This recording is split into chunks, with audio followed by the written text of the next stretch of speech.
Come with me while I saddle my horse.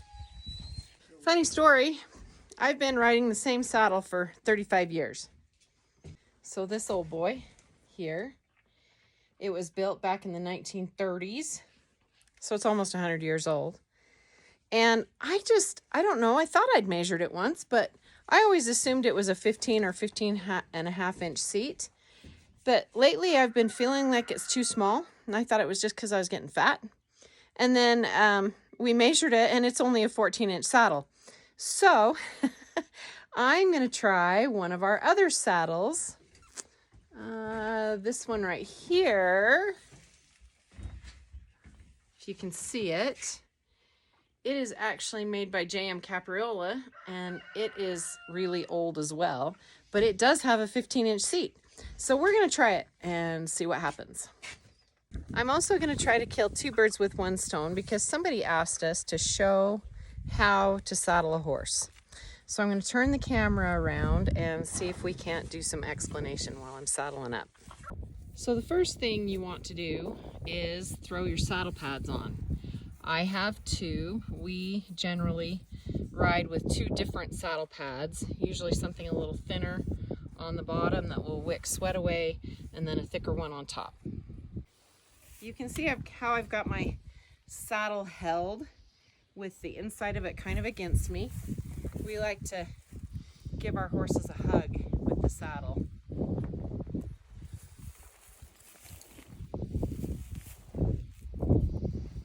If you notice, I didn't just plop it on there. I tried to set it gently.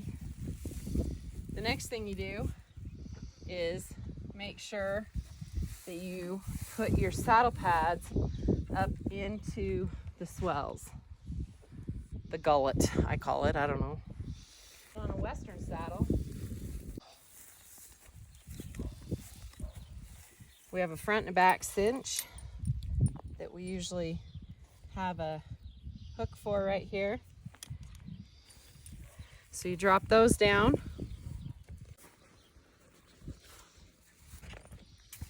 So you take the latigo,